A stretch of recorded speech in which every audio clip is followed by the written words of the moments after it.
नमस्कार दोस्तों, मैं शाहिद पठान एक बार फिर आपके सामने फेसबुक लाइव हुआ हूँ। अभी कुछ देर पहले ही फेसबुक पर लाइव हुआ था, लेकिन इंटरनेट कनेक्शन कुछ गड़बड़ हो गया, जिस वजह से डिस्कनेक्ट होना पड़ा। चलिए एक बार फिर से शुरुआत करते हैं बातों की। जैसा कि मैंने बताया कि कोरोना काल में हर कोई परेशान है, हर किसी को अपने लोगों की जान बचाने की फिक्र है। ऑक्सीजन के लिए लंबी लंबी लाइनें, बेड के लिए मारामारी है। सरकारी अफसर सुन नहीं रहे हैं और प्राइवेट अस्पतालों में सिर्फ लूट खसोट जारी है। मैं यहाँ आपको किसी ऐसे आंकड़ों की जानकारी देने नहीं आया हूँ जिससे आपके अंदर एक डर पैदा हो, बल्कि मैं आपको ये बताने आया हूँ कि आप और हम कोरोना के इस चक्रव्यूह में अकेले अभिमन्यु हैं। इस चक्रव्यूह को हमें और आपको ही तोड़ना पड़ेगा। सरकारों के भरोसे ना रहें, नौकरशाहों के भरोसे ना रहें। हकीकत यह है कि सरकारी संसाधन सिर्फ नाम के हैं और मिलते भी उन्हीं को हैं जो पावरफुल होते हैं। जैसा कि आप जानते हैं, मैं एक पत्रकार हूँ, लगातार सरकारी विभागों में मेरा आना जाना होता है। तो सरकारी विभागों को जितना बारीकी से मैं समझ सकता हूँ, ऐसा आम आदमी बहुत कम समझता है। स्वास्थ्य सेवाओं की अगर बात की जाए तो उत्तर प्रदेश हो या देश का कोई भी कोना हो, कुछ राज्यों को छोड़ दिया जाए तो उत्तर प्रदेश में स्वास्थ्य सेवाएं पूरी तरीके से लड़खड़ाई हुई हैं और इसके पीछे कोई भी सरकार हो वो दोषी है। वर्तमान में जो मौतें हो रही हैं कोरोना को लेकर, जो है तौबा मची है, इसके लिए भी सरकार अपने तरफ से पूरा प्रयास कर रही है कि लोगों की जानें बचा सके, ऑक्सीजन मिल सके। हालांकि सरकार कह रही है कहीं ऑक्सीजन की कमी नहीं है, बेड भी अवेलेबल हैं। सरकार का ये आंकड़ा सिर्फ उन अफसरों के दम पर टिका हुआ है जो उन्हें गलत सूचनाएं देते हैं। अफसर एसी कमरों में बैठ के आंकड़े बनाते हैं और मुख्यमंत्री को भेजते हैं, जिसके बाद मुख्यमंत्री उस बिहाफ पर कह देते हैं कि प्रदेश में इस तरह की कोई दिक्कत नहीं है, लेकिन ज़मीनी हकीकत को वो जानते हैं। उनके ही विधायक सांसद उनको लगातार अवगत करा रहे हैं।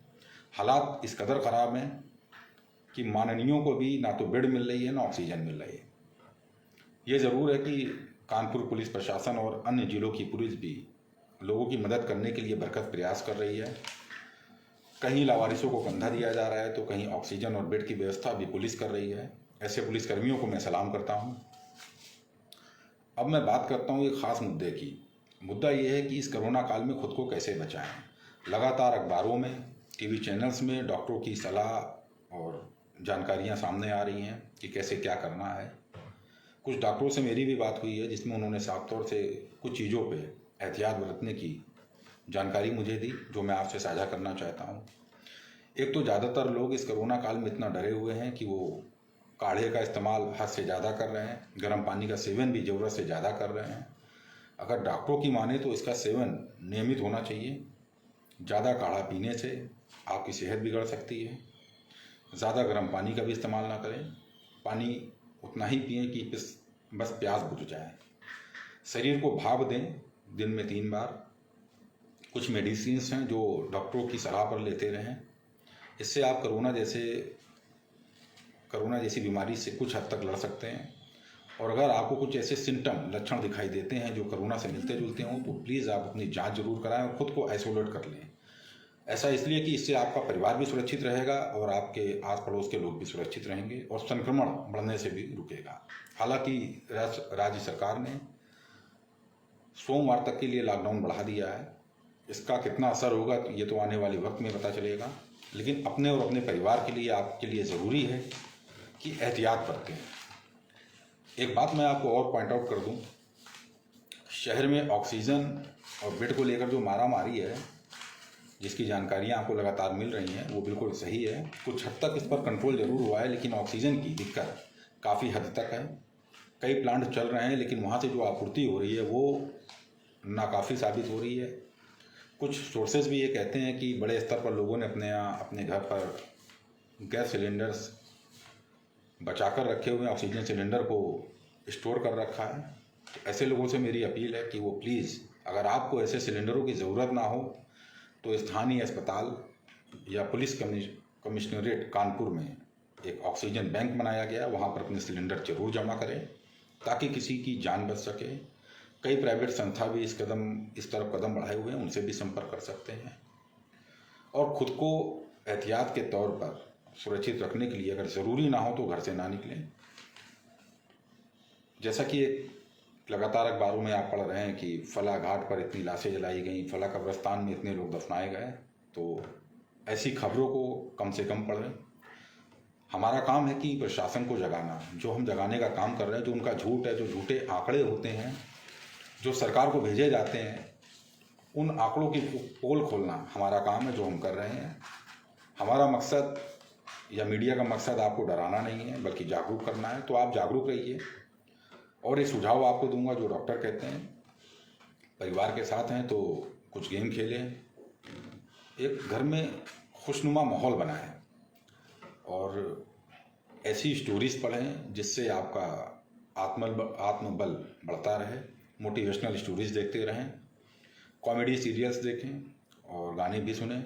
इससे आपको काफ़ी फ़ायदा मिलेगा। खुद का विल पावर आप बिल्कुल कमज़ोर ना होने दें। अगर आसपास कोई कोरोना का पेशेंट निकल आता है या आपके किसी रिश्तेदारी में या जानने वाले में किसी की मौत भी हो जाती है, तो उन बातों को घर में साझा ज़रूर करें, मगर इस तरीके से ना करें कि जिससे एक डर का माहौल पनपे। यकीन मानिए इस लड़ाई को हम जीतेंगे। आने वाले वक्त में कोरोना को मात भी दे देंगे। और जो अव्यवस्थाएं फैली हैं उससे हमको सबक भी लेना है।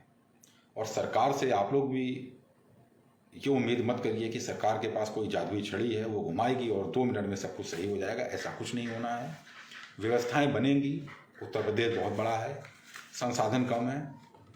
व्यवस्थाएं बढ़ेंगी, व्यवस्थाएं ठीक भी होंगी, लेकिन उसमें समय लगेगा। बेहतर है कि हम लोग पहले से ही एहतियात बरतें, क्योंकि कोरोना काल में जो मौतें हो रही हैं, कोई ना कोई अपना होता है जिसको सुनकर दुख भी होता है। किसी की जान ना जाए, इसके लिए हम सब दुआ करते हैं। और आगे भी इस बीमारी के साथ हम लोगों को जीना है, तो एहतियात बहुत ज़रूरी है। एहतियात बरतें और डॉक्टरों से परामर्श लेते रहें। अगर आपको इस तरह की कोई दिक्कत होती है, अपने मन से कोई दवाएं ना खाएं।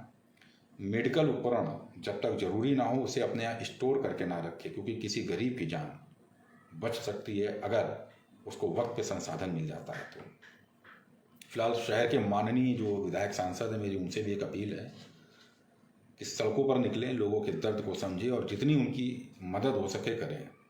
जिस तरह आप वोट मांगने के लिए लाव लश्कर के साथ निकलते हैं, तो कम से कम अपने क्षेत्र की जनता के लिए कुछ ज़रूर करें।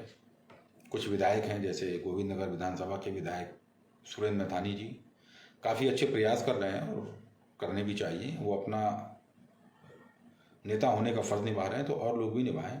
कई समाज सेवी संगठन भी लगे हुए हैं और इस बीच कुछ ऐसे लोग भी हैं जो समाज सेवा के नाम पर सिर्फ सुर्खियां बटोर रहे हैं, या यूँ कह लें कि लूट खसोट भी कर रहे हैं। ऐसे कुछ लोगों की जानकारियां मिली हैं।